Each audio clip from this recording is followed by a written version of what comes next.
So people had begun to call me asking for various pictures and stories upon death, upon a mother, a father, an uncle, or someone who had passed away.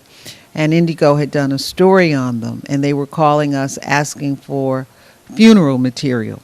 And so the last call I got like that, when I went in the archives to search for what they were looking for, I started crying.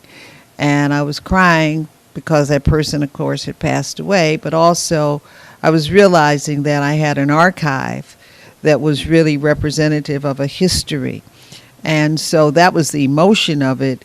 And when I began to go through and look at pictures and look at stories and look at past issues of Indigo, I realized there's a history here and I need to do something with it. David Smallwood, my editor, we began to chat, and I said, David, it's time for us to do a book. And so that's how the book was really formed over the last 50 years. And what people have done in a variety of ways, in a variety of disciplines for achievement. Chicago is really a tale of two cities. There's Black Chicago and there's White Chicago. So this is about our village. This is about the village on the south side and the west side of people who've made it great. The other thing is, I think, where do you start?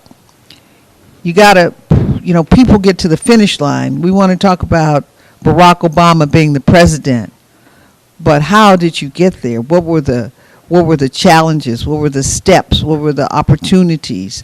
How did you climb that ladder? Everybody's got a success ladder to climb, and you don't start climbing at the top. You start climbing at the bottom. So how did you do it? So it's a how-to for success. It's a book about success and inspiration and motivation. And how to overcome challenges and obstacles, and how to proceed. A lot of these people had absolutely zero. They started at ground zero. Some of them had some inheritance. Some of them had great educations. That's the common denominator in the book. As you read, you will see that all of these people are educated.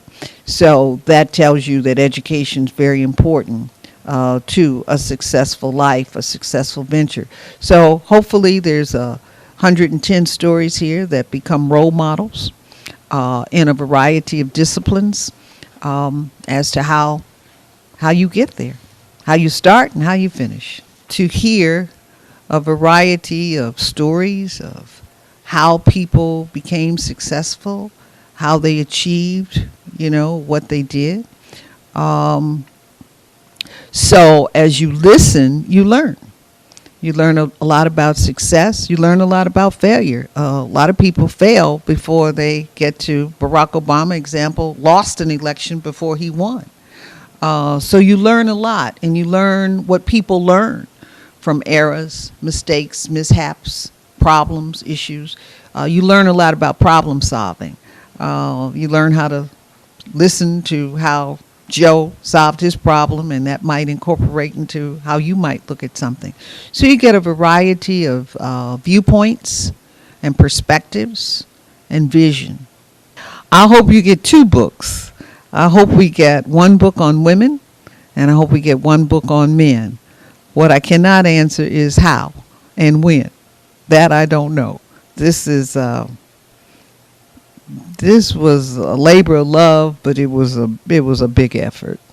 The articles are representative of being on the front cover of Indigo, but it's really representative of about 43 different writers and about 22 different photographers. We went through about 10 edits, and they were tedious.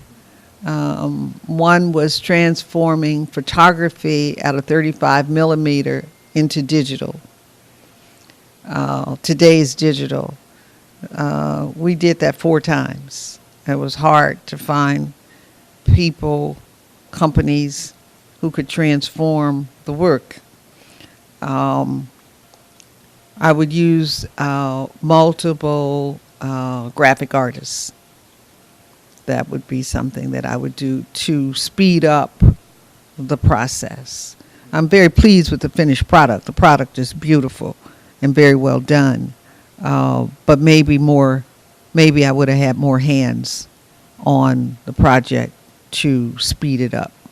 Each story has an update. A person is updated as to what has occurred maybe in their career. For example, the story that we did on Barack Obama is the very first story ever on Barack Obama, the very first profile. So, of course, we updated it to Senate election and to the presidential election and looked at his term. So there was updating done with each story, choosing the pictures and making sure that these people were iconic. We had to look at people for their contribution. We had to look at, was their contribution worthy beyond the story? We had to look at contribution in various fields, various disciplines, so that we had a cross discipline.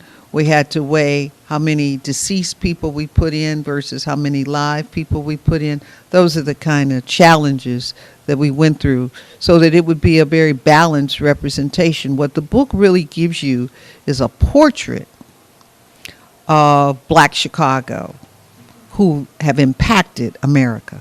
You've got to know your history. You've got to know who came before you so you know how to move forward.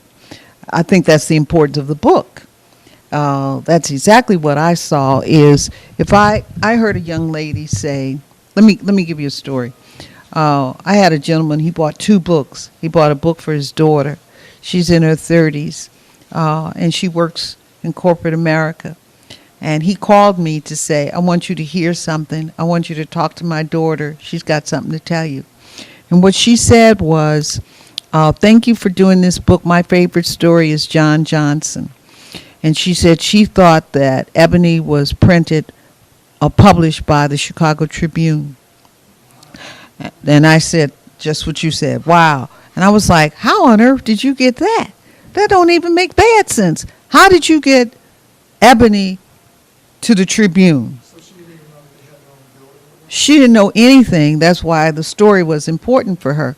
So what she said is because the Tribune is the biggest publisher in Chicago, she thought they published Ebony. That's how she made what she considered to be a logical connection. She did not know his story at all, not even a fraction of it. That's the value of the book. You can go out, you just asked about Lou Palmer. You can go on the street, and I bet if you hit 10 people in this area who are all college students, they will not know who you're talking about.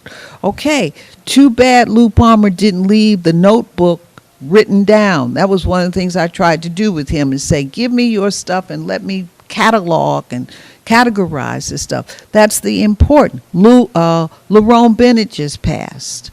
Okay, what did Lerone Bennett do? He gave us a portrait of history that we weren't getting out of white books. To your point about politics, we are running that's beautiful the way you said it. They're coming to tap us. They're not coming to tap, they're coming to exploit. They're exploiting us. And so